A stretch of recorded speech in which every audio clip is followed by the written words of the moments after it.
उठाकर आया था।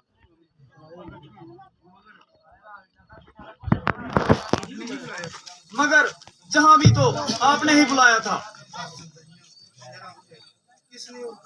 किसने और कब? आपने और अब। मालूम होता है कि तुम किसी धोखे में आ गए और सख्त गलती खा गए।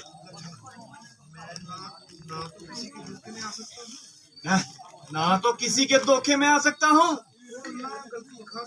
और ना गलती खा सकता हूँ, मगर जो होनी है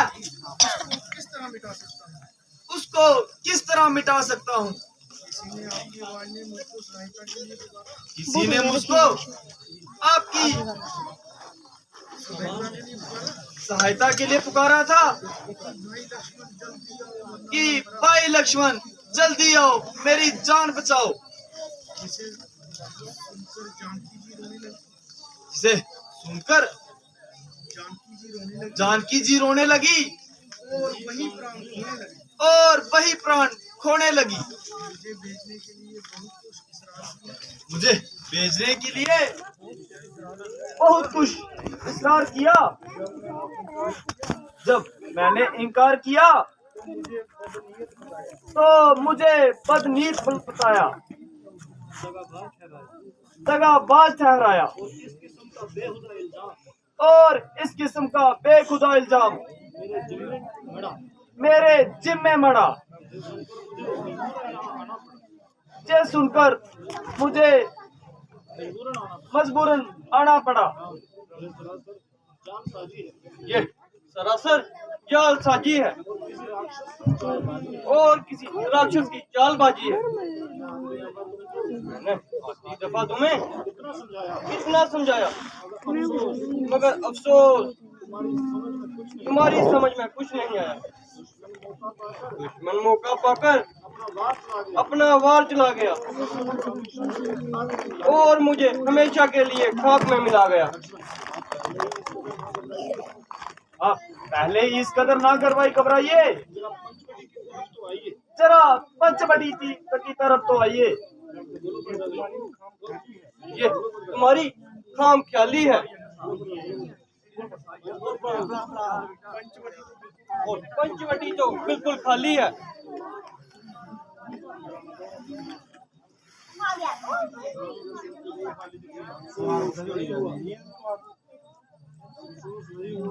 अफसोस वही हुआ जिसका डर था।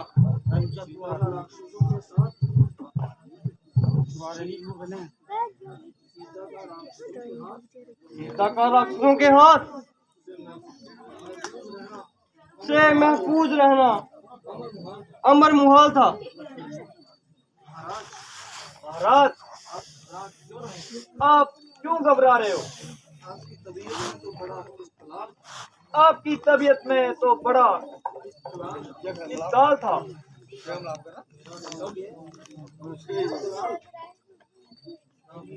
मेरा सब इस्तकलाल खाक में मिल गया।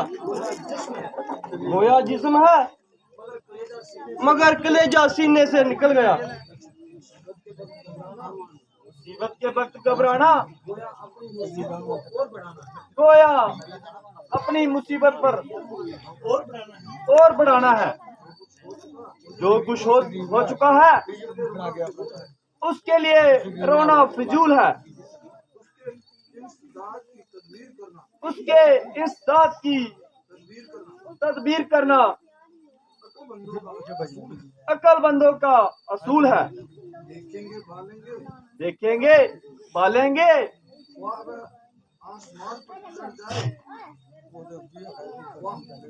वाह, वो आसमान पर चढ़ जाए जहाँ पाताल में उतर जाए, लेकिन दम में दम है तो उसको वहीं से ढूंढ निकालेंगे।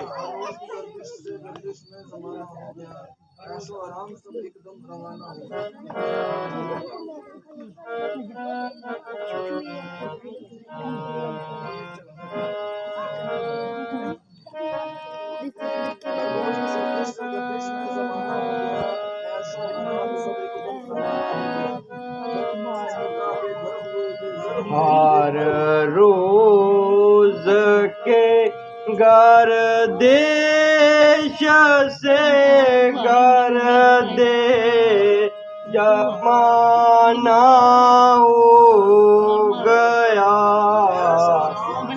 ऐसे आराम सब एकदम रवाना हो गया। गए छूटा बे गए हुए बेपल हुए बेजल हुए, छोड़ सामान अब जंगल ठिकाना हो गया।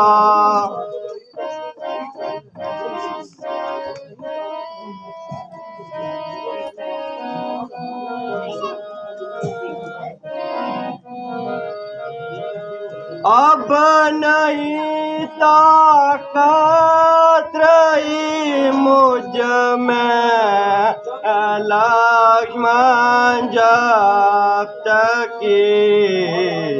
नागने राम से बिल्कुल दीवाना हो गया।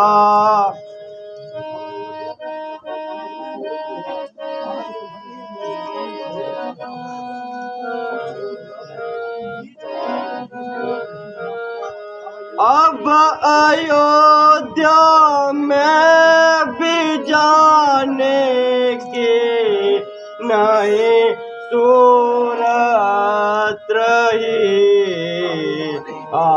ये वन मुझे अब जेल खाना हो गया।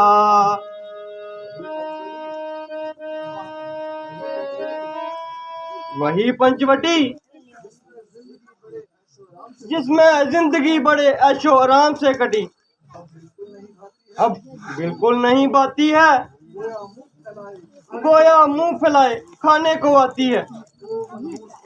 ओ मनहूस पंचवटी, तूने ऐसा जुल्म अपनी आंखों से देखा, मगर तेरी छाती ना फटी। ओ जालिम, तूने मेरी प्राण प्यारी को खा लिया या किसी जगह छुपा लिया। ऊंचे ऊंचे दरख्तों, अरे बेरहम कमबख्तों, तुम्हें कुछ पता दो और कहीं मेरी प्राण प्यारी को देखा हो, बता दो। ओ सीता की फुलवारी के नन्हे नन्हे बूटो, अरे बेदर्दो, कुछ तुम ही मुंह से फूटो। अफसोस, हर जगह सन्नाटा, चारों तरफ खामोशी। आह बेवफाओ, कोई तो जुबान खोलो, कुछ तो मुंह से बोलो।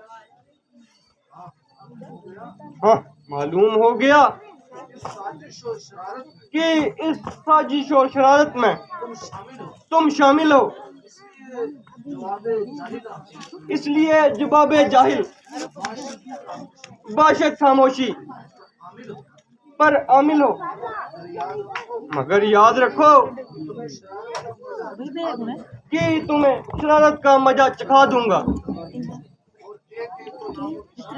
और एक एक का नामो निशान मिटा दूंगा।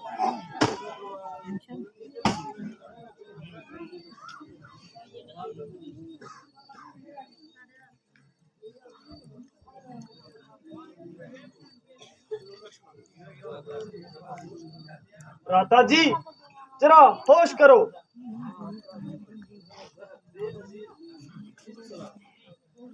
कहाँ है आपका बोलो बेनजीर दारे,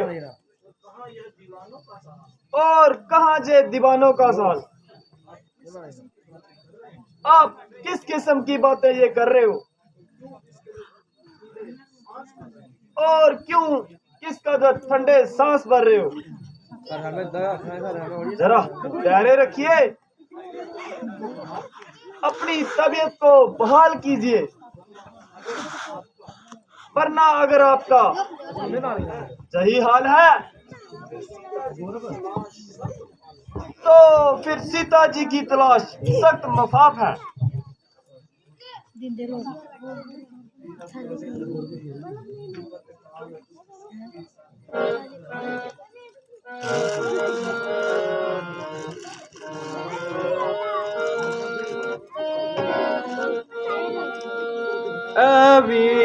रब कैसे दारू दीर रब कैसे दारू दी विपत काल दुख सुख के साथी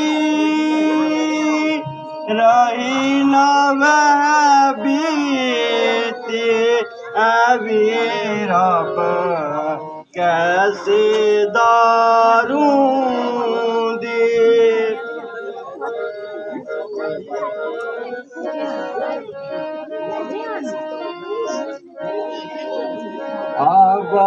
आबादपुरी में जाओ भैया तुम क्यों दलगी नहीं किसी का दोष मेरी नहीं किसी का दोष मेरी उलट गई तकदीर भी रब कैसे दारू दी।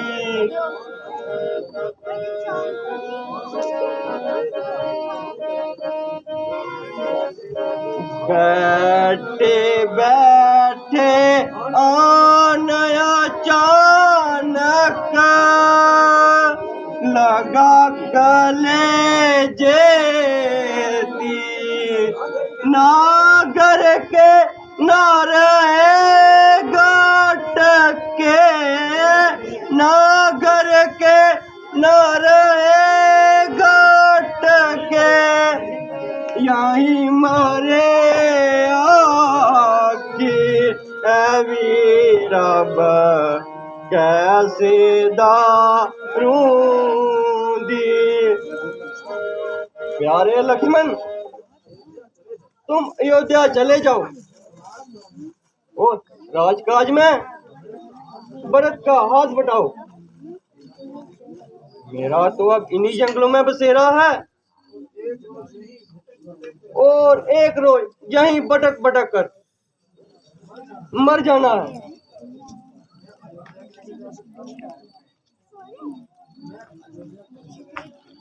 मैं अयोध्या कैसे जा सकता हूँ